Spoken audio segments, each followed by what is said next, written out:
안녕하세요, 멋진 아재입니다. 요즘 저소득층은요, 일해서 번 돈보다 정부가 지원해주는 돈이 더 많다고 합니다. 와, 어떻게 이런 일이 일어나죠?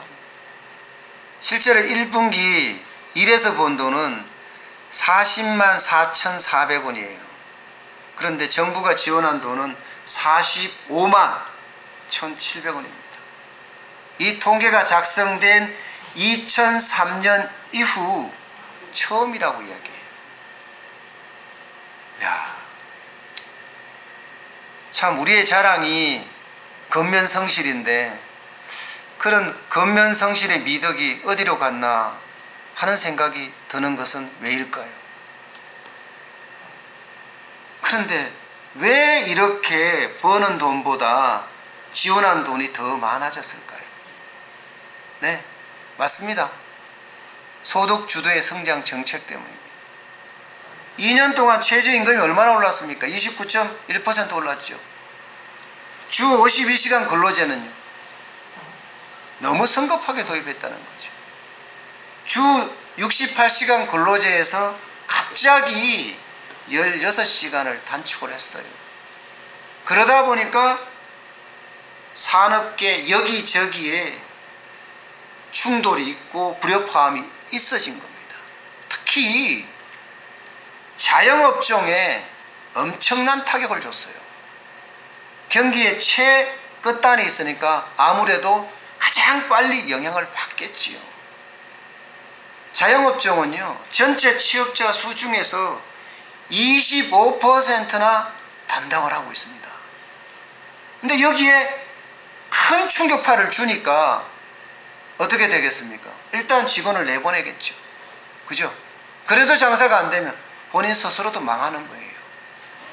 이게 진짜 가공할 만하게 많은 사람들이 나갔고요.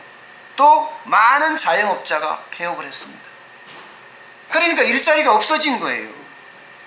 저소득층이 일하고 싶어도 일할 자리가 그만큼 줄어들었다는 의미이기도 합니다. 사실 저소득층, 소득 1분위 사람들은요, 자영업종에 일을 많이 하고 있었거든요. 그런데 자영업종이 폭망을 하니까 일자리가 그만큼 줄어들고, 일자리가 줄어드니까 근로소득이 그만큼 줄어드는 탓입니다. 또 있습니다. 자영업종이 계속 하루가 멀다 하고 폭망하니까 이들이 2분위에 속해 있다가 1분위로 떨어진 결과이기도 해요. 그만큼 많이 망했다는 이야기예요.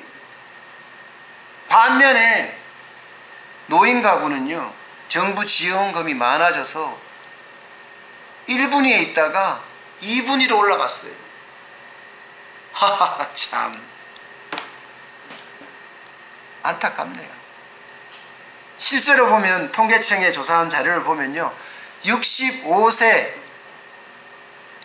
노인 비중이 1분위에서요 59.4%에서 52.7%로 2.7%포인트 줄어들었습니다. 나이가 줄어들었다, 이것은 두 가지로 해석할 수 있거든요. 하나는 젊은 사람들이 1분위로 많이 내려왔다, 이렇게 해석할 수가 있고요. 또 하나는 나이 드신 분들이 2분위로 올라갔다, 이렇게 해석할 수 있습니다. 실제로 1분위 가구주의 평균 연령이 1년 전에 비해서요 63.3세로 0.1세 낮아졌습니다. 반면에 소득 2분위 가구주 평균 연령은요, 같은 기간에서 1년 전에 비해서 52.6세에서요 54.6세로 2세나 높아졌어요. 제 말이 맞죠?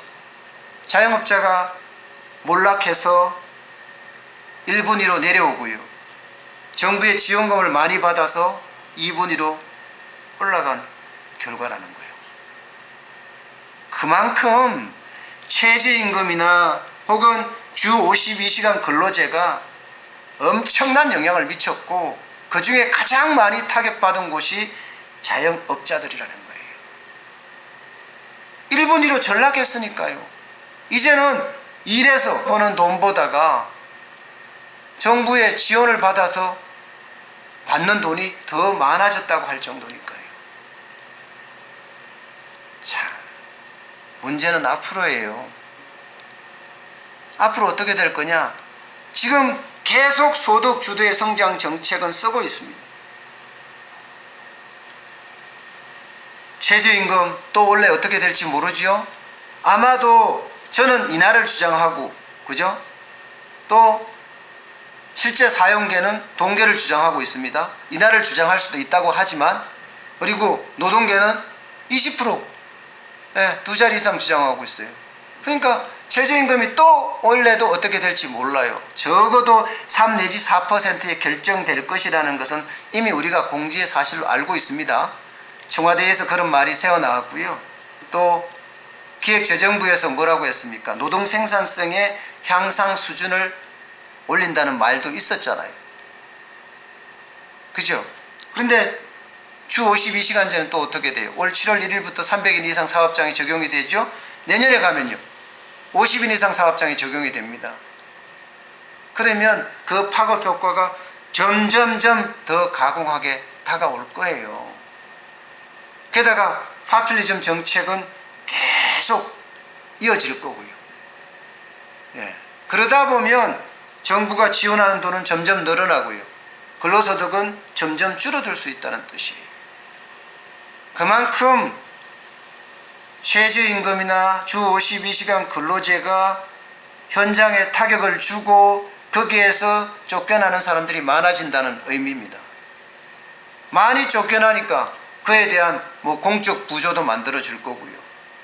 그러면 점점 정부가 지원하는 돈은 커지고, 와, 참 안타깝네요. 이러다가 우리의 자랑인 근면성실은 다 어디로 가고요. 달콤한 유혹에 빠져서 베네수엘라 짝이 나지 않을까 우려스럽습니다. 오늘은 여기까지 하겠습니다. 고맙습니다.